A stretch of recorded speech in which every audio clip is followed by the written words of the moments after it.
Back to our continuing coverage here at the Davos brainstorm on India today. As you can see, it's getting dark.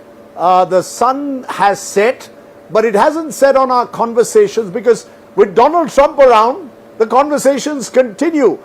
He's, remember, spoken today to the Ukrainian President Zelensky. Zelensky addressed the gathering here and said that he hopes that peace will come to Ukraine sooner rather than later. And of course, the border peace for Gaza has also been initiated by President Trump. Plus, of course, there is AI, the other big disruptor. I'm joined now by a very special guest live. Nicholas Thompson is currently the CEO of The Atlantic, a magazine in the United States that's looked at and taken very seriously by both sides of America's political divide. Good to have you, Nicholas, on the show. Thank you very much. Here in India today. Thanks for having me. You know, I want to understand, can you make sense for us of all that's happened over the last 24 hours? I was a short while ago listening to Zelensky, who sounded someone desperate to get this war to end, thousands of people dying. Donald Trump is getting Vladimir Putin to sign on the border peace on Gaza, but at the same time, Donald Trump is promising Zelensky he's going to end the war in Ukraine. Make sense for us, Nicholas, of what's going on around us. That's very hard to make sense of it. I mean, Donald Trump acts very impulsively. He has many different ideas. He moves from one thing to another, and the whole world follows him. That's kind of the nature of his presidency, and he tends to, in general, get a lot of what he wants, but he moves forward, he moves backwards, he moves to the side, and everybody just follows him because of his power, because of his charisma, because of the influence he holds. You know, are you saying, therefore, that we should sort of press the pause button when we look at, or not react instantly to what Donald Trump says or does? Exactly. So, I mean, this was a good case in Greenland, right? So there was a moment, I went to a dinner on Monday night. I mean, that was a long time ago. It's Thursday. And everybody at dinner on Monday night was like, America's going to have Greenland by the end of the month. And, well, no, actually. Sometimes he says things and then he backs down. Sometimes he says something and somebody pushes against something and he backs down. Sometimes he says something and the bond markets do something and he backs down. So you just don't know. You see, Nicholas, that makes it a little more difficult, possibly as a media practitioner, and you've been a journalist as well before you became a CEO, of tracking someone like Trump, because there is no certitude. It's exciting, but how do you make sense of it as a media person, particularly in the United States? How does the media cover someone like Donald Trump objectively? Well, I think the important thing is, first of all, to do what you just said, to cover him objectively, to understand exactly what he's doing, the reality of what he's doing, and talk to people who support him and understand what they're saying, but also look at the real world consequences and try to get it as factually accurate as possible and not to act on impulse, right? He acts on impulse. He says whatever comes to mind, but the role of the press is quite different. It's to be thoughtful, it's to be serious, it's to be accurate, it's to make sure that you're measured in the right ways. When he does something wrong, call it out. When he does something right, call it out. That's the role. But can I ask you this? Because The Atlantic has been in the crosshairs of Donald Trump at times. There was the whole Signal Gate incident where one of your editors found himself on a group chat involving America's plans for attacking the Houthi rebels. If you criticize Donald Trump, do you get a pushback? Is there a pushback from White House? Is there a fear factor? What can you say and what can you not? Well, this is an instructive story. So, Jeff Goldberg, the editor-in-chief, ends up in that Signal chat, yes. Almost a year ago. And immediately the White House says, we call them up, or Jeff calls them up that morning before we publish, as you do. And they say, oh yeah, that's true. So we publish the story. Great. And then a few hours later, it's false, right? And they start to kind of gaslight and they're inaccurate about it. But then eventually everybody realizes, of course, the story is true. Now, this was a story that didn't make the Trump administration look great, obviously. But what happened next? Well, the next thing that happened is Jeff Goldberg was at an interview with Donald Trump. That's right. Donald Trump paid attention, so there wasn't... You can imagine a media organization ending up in his crosshairs, and you can imagine consequences, or you can imagine him saying, okay, I guess this publication is important. I guess this publication played by the rules. We did call, right? We did make sure everything was totally fact-checked, and then Goldberg went in and saw him. So, I mean, in that sense, is the American media now, is there a pushback at all? For example, yesterday, when he went and targeted his European allies like no other US president has ever done, almost rupturing, to use Mark Carney's words, the entire global order or this alliance between Europe and the US. Would the US media call him out? Do you call out someone who's a big bully? Because across the world, this is a problem that the media often has. You have these political strongmen who don't like criticism. Does Donald Trump take criticism as long as it gets him the headlines? So what we did, if you look at The Atlantic and you read Tom Nichols, you read Ann Applebaum, you read David Frum, we just said, this is what he said and this is what the consequences are. This is the history of Greenland. This is what he can do on Greenland if he doesn't take it. This is what will happen if he takes it. And some of these consequences will be terrible. We just wrote about it. We wrote about it quite critically and quite toughly, and we're just going to keep doing that all the time. So, are you making a difference between reporting what Donald Trump does rather than being opinionated about Donald Trump? Well, you could, right. Correct. You report on what he does and you report on what the consequences, but that doesn't mean you have to be both-sided. You also can have a point of view in the stories you write. You read Ann Applebaum. Ann Applebaum has a very strong point of view. She has a strong view and a very persuasive view about what will make the world better, more harmonious, more economically prosperous. So from your point of view, from your vantage position, as you look at what has been happening over the last 12 months, do you see this unsettled world the new normal?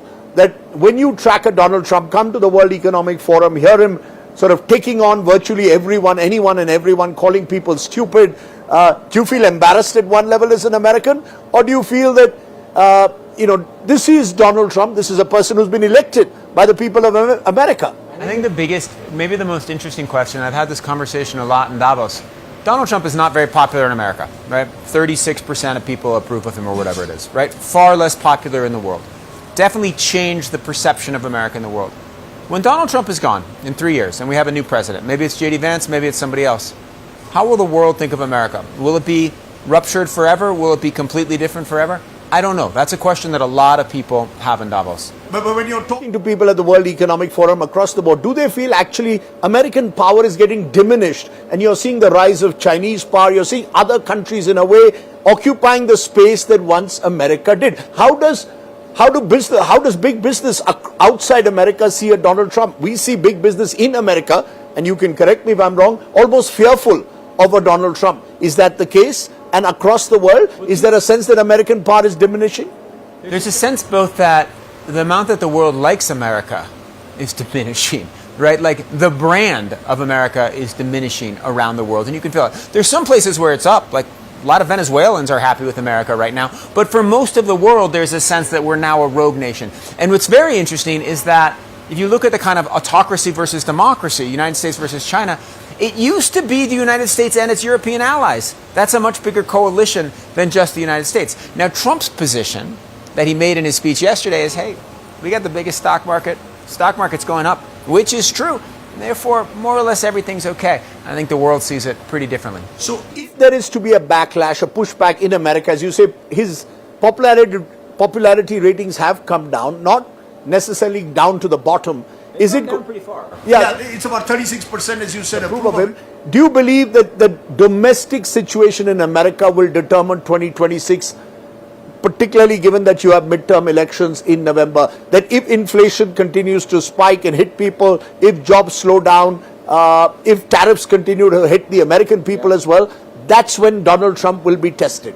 That will be a very big, two things are going to be tested. So Donald Trump will be tested. If indeed this happens, if his approval ratings stay low, and 36% is not exactly, it fluctuates up and down, he will be tested, and American democracy might be tested, right? And the question will be, will we have free and fair midterms, right? Will we have actual elections? Donald Trump the other day said we might not need to have midterms. He was kind of more joking, but sometimes you have to take the joke seriously. So if we have free and fair midterms, which I think we will, he will be tested.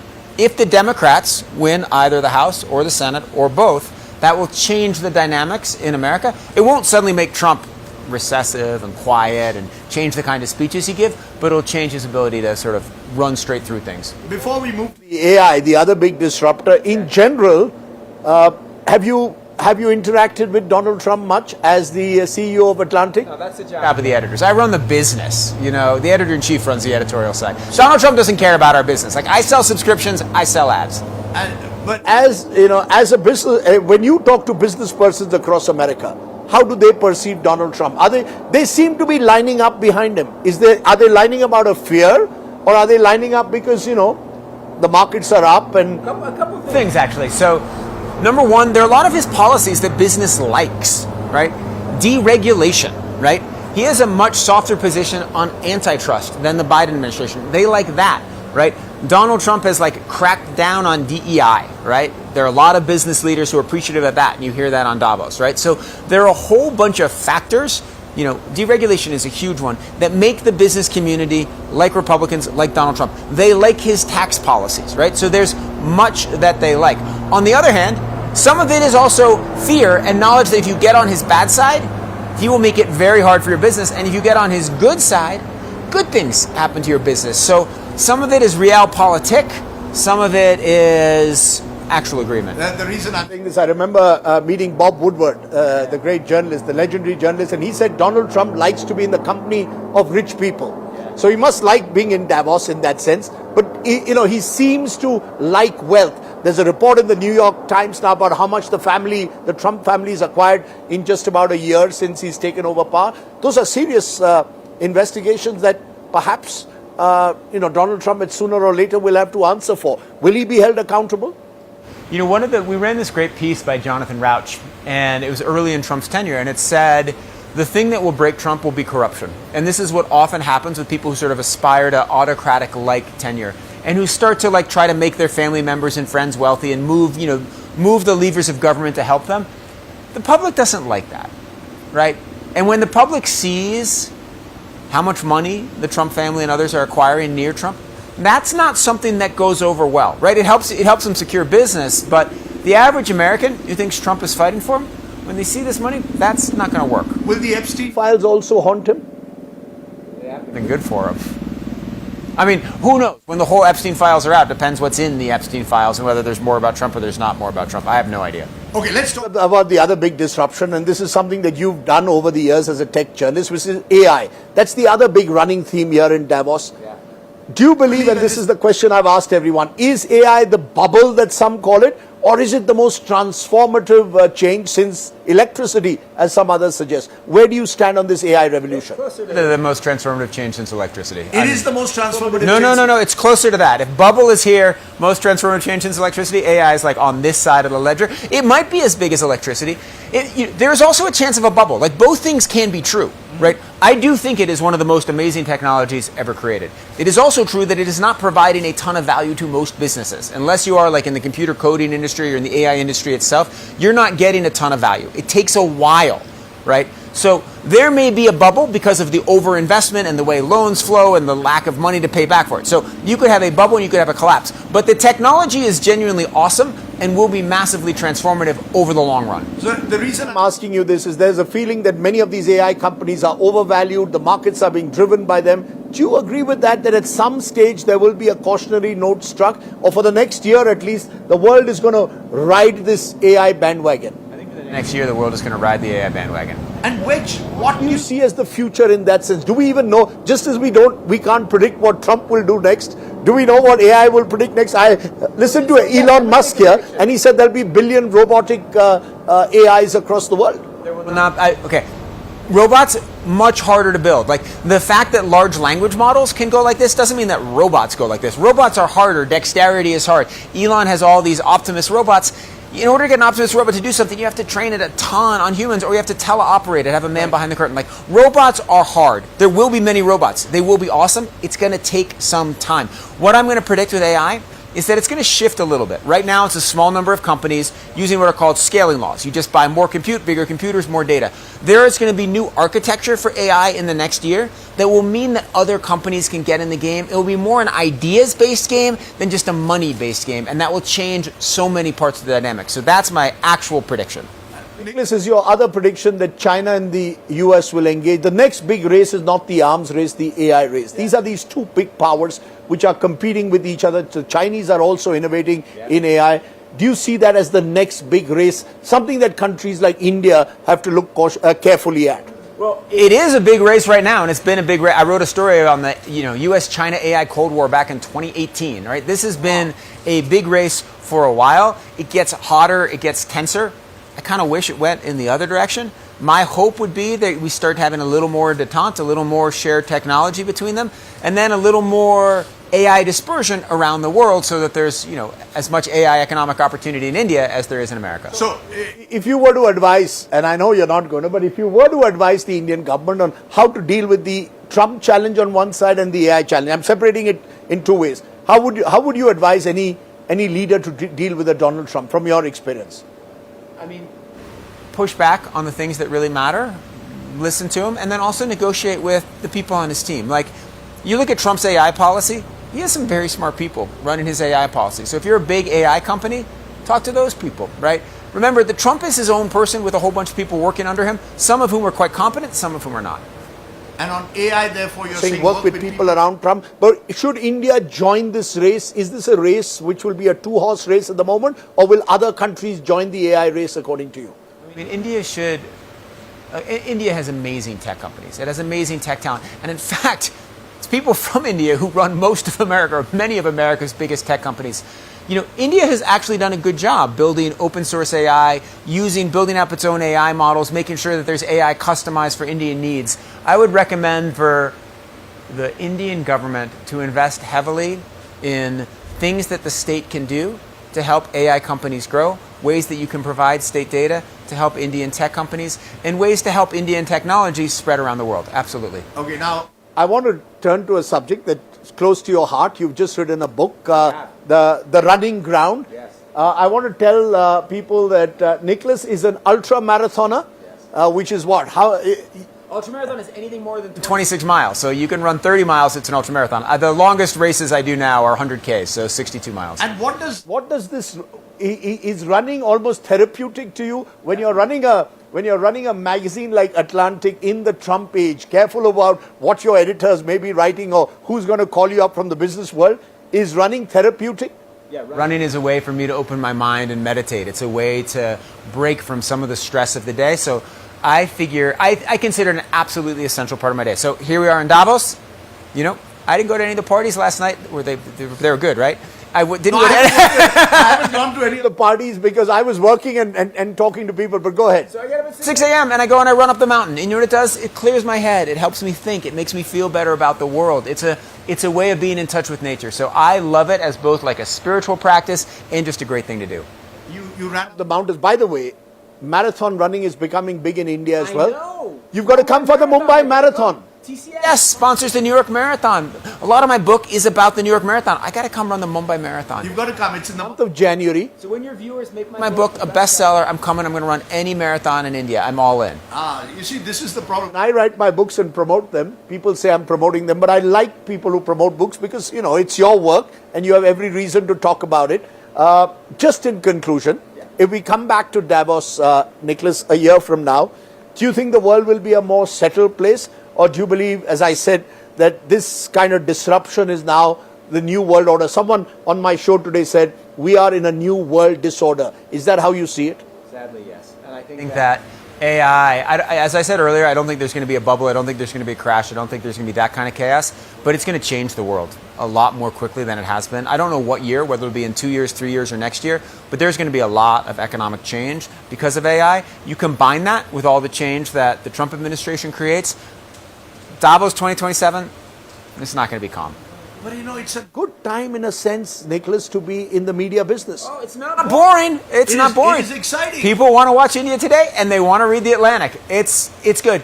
May you live in interesting times. Absolutely. I came to Davos the first time I have, worried about the cold, worried about who would I interview and why, and I have been I'm a political journalist. I've just been enthralled by the geopolitics around us. Unstable, but exciting times. Oh, it's amazing. Let's just hope the chaos isn't terrible. We'll live through exciting changes. And if we do our jobs well, and if we can help inform people, democracies can make better decisions, right? So that's why we're in this business. That's why media matters. So keep doing it, and I'll keep doing mine. The fourth estate still matters. Definitely, absolutely, 100%. Okay, that's a good positive note on which to end this fascinating conversation that we've had with Nicholas Thompson. He is, remember, the CEO of the Atlantic, and given your vantage position, I appreciate you taking the time off to give our viewers a sense of the two great disruptions of our time, Trump and AI. Thanks very much. It's a pleasure. Glad to be in India today. And we'll have him next, possibly at the Mumbai Marathon as well. Thanks for watching. When we return, just a bit more. We've got another interesting guest. Guess why I interviewed the Deputy Prime Minister of Somalia? That's in a moment from now. You're watching our special coverage on Davos Brainstorm here on India Today. Back in a moment.